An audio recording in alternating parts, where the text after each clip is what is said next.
Assalamualaikum warahmatullahi wabarakatuh. Perkenalkan, saya Emilia Putri, NPM C0C02371. Saya kelas 2B D3 akuntansi.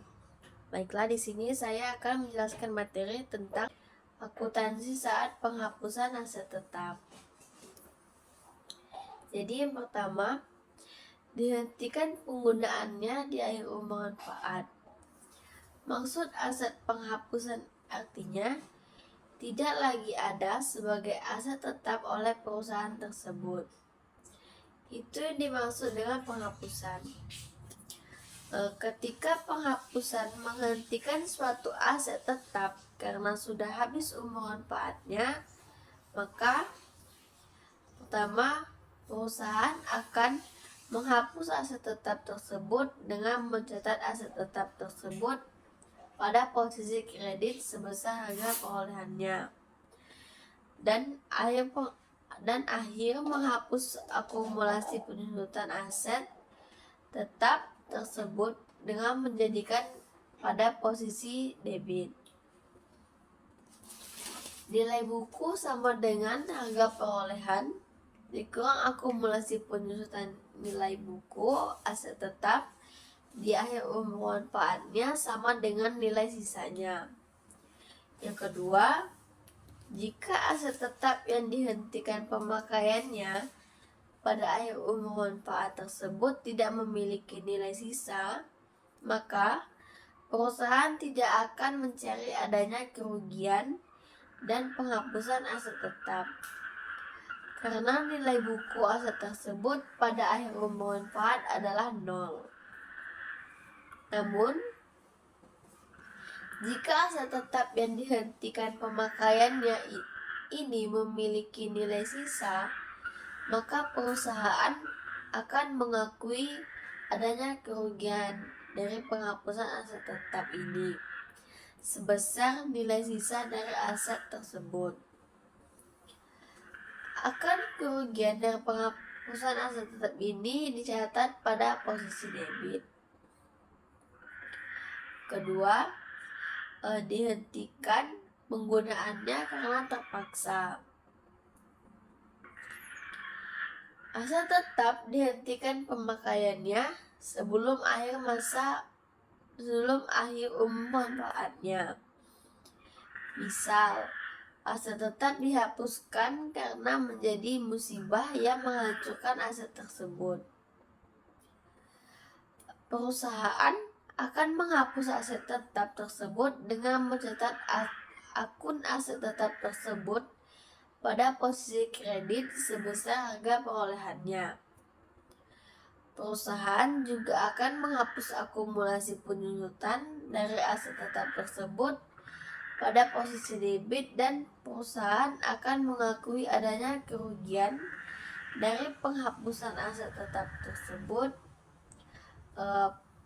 sebesar nilai buku dari aset tetap tersebut pada tanggal penghapusan. Kemudian penjualan aset tetap atau aset tetap dijual. Ketika perusahaan menjual aset tetap yang dimilikinya, maka perusahaan akan mendebit akun kas sebesar harga jual dari aset tetap tersebut.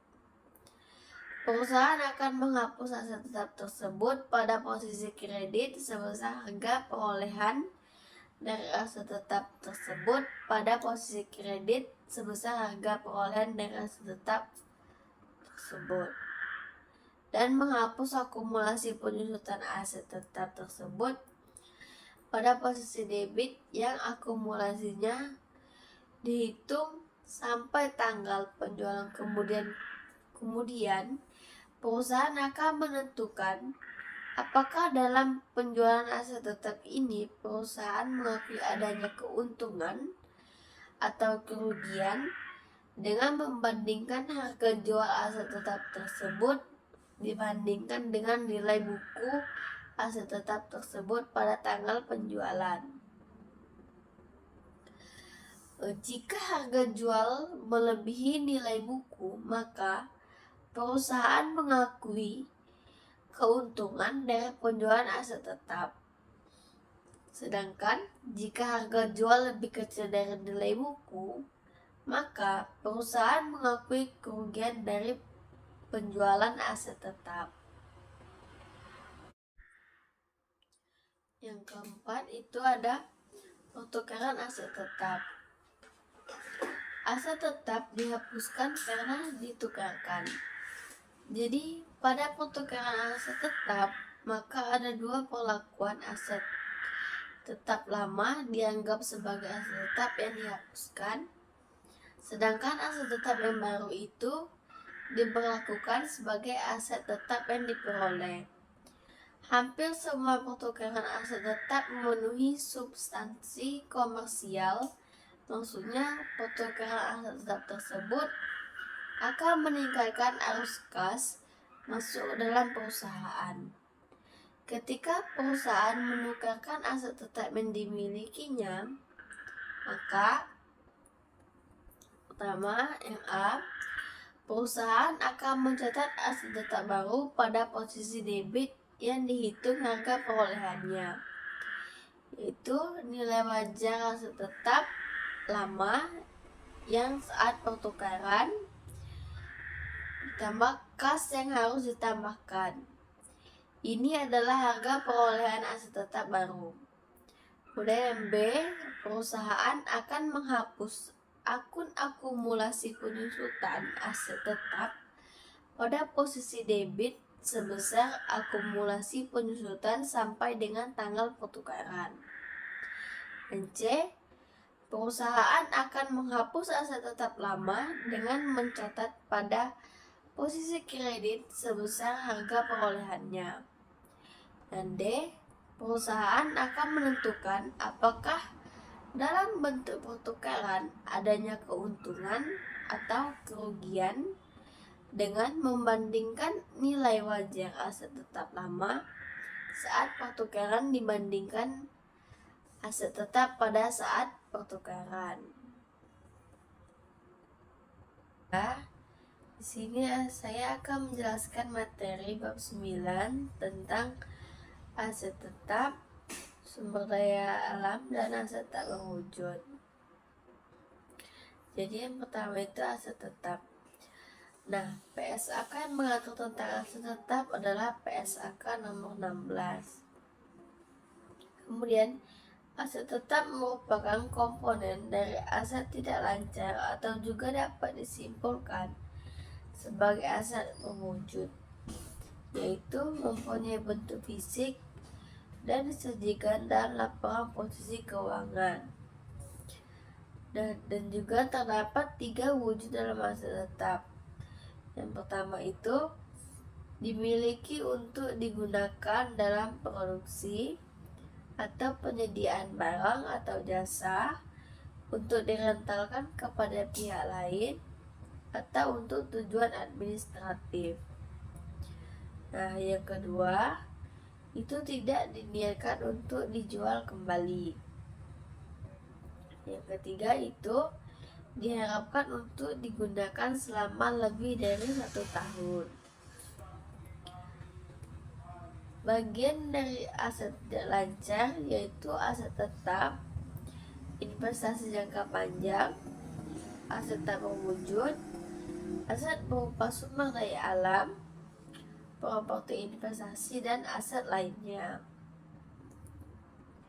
Kemudian aset tetap itu memang tidak diniatkan untuk dijual, tapi bukan berarti tidak boleh dijual.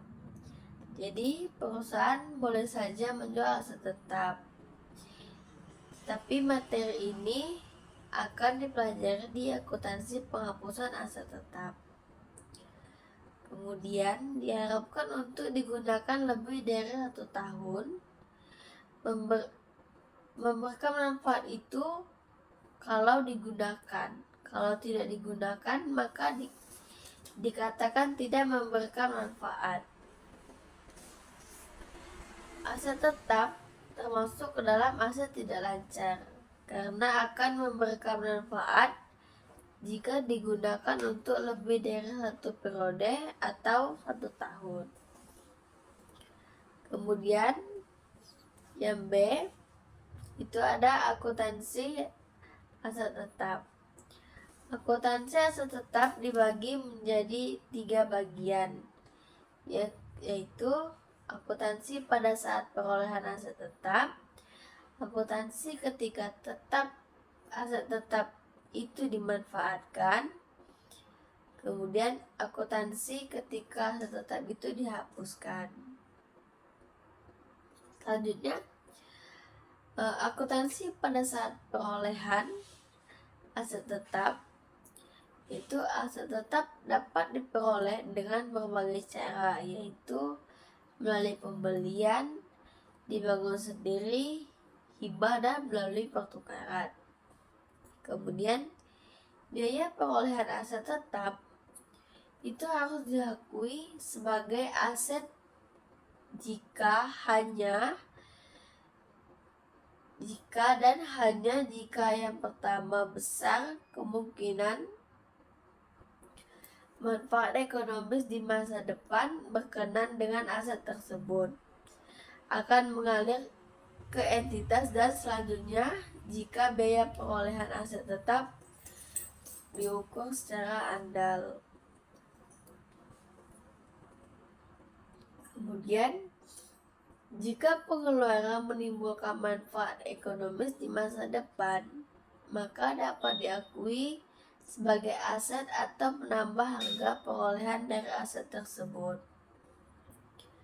Jika ditanya bagaimana aset tetap yang kita peroleh itu akan kita catat, kemudian sebesar apa, maka kita dapat menjawabnya sebesar biaya perolehan. Nah, biaya perolehan dari suatu aset tetap adalah semua biaya yang dikeluarkan oleh perusahaan untuk memperoleh aset tetap sampai aset tetap tersebut siap untuk dimanfaatkan. Contohnya itu, atau dapat kita ilustrasikan itu, jika ingin membangun sebuah ruko dengan modal yang sedikit sehingga mendapatkan tanah yang bergelombang dan terdapat bangunan tua angker. Jadi biaya perolehan dihitung dari awal pembelian tanah, sewa alat berat untuk biaya perataan tanah, dan penggusuran bangunan tua. Dikarenakan bangunan tersebut angker, maka diperlukannya seorang ustadz untuk mendoakan serta biaya jasa konstruksi dari awal hingga ruko tersebut dapat dimanfaatkan. Jadi, harga perolehan dari contoh tersebut dihitung dari total seluruh biaya dikeluarkan dari awal hingga ruko tersebut dapat dimanfaatkan. Kemudian, khusus untuk pertukaran ada 2 perlakuan, yaitu aset tetap yang baru berarti kita peroleh, sedangkan aset tetap yang lama maka akan kita hapuskan.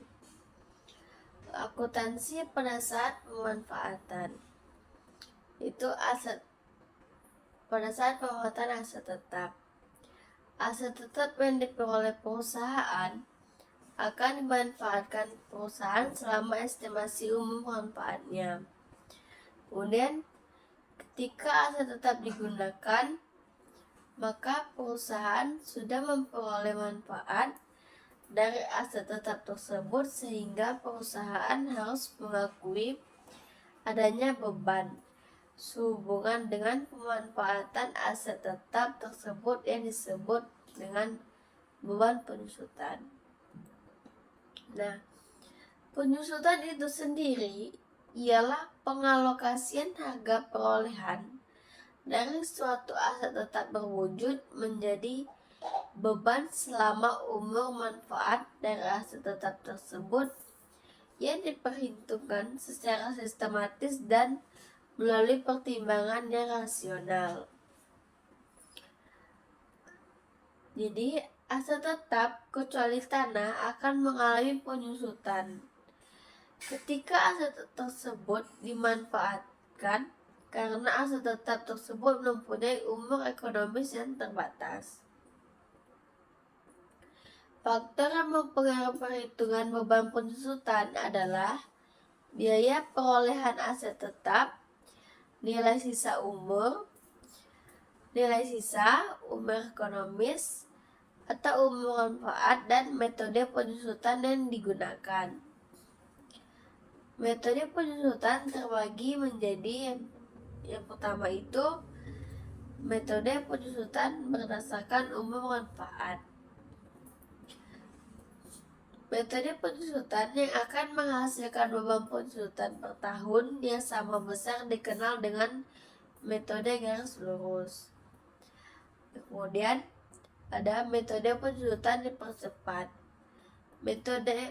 Metode yang akan menghasilkan beban penyusutan pada awal periode perolehan adalah yang paling besar dan akan semakin menurun dari periode-periode berikutnya.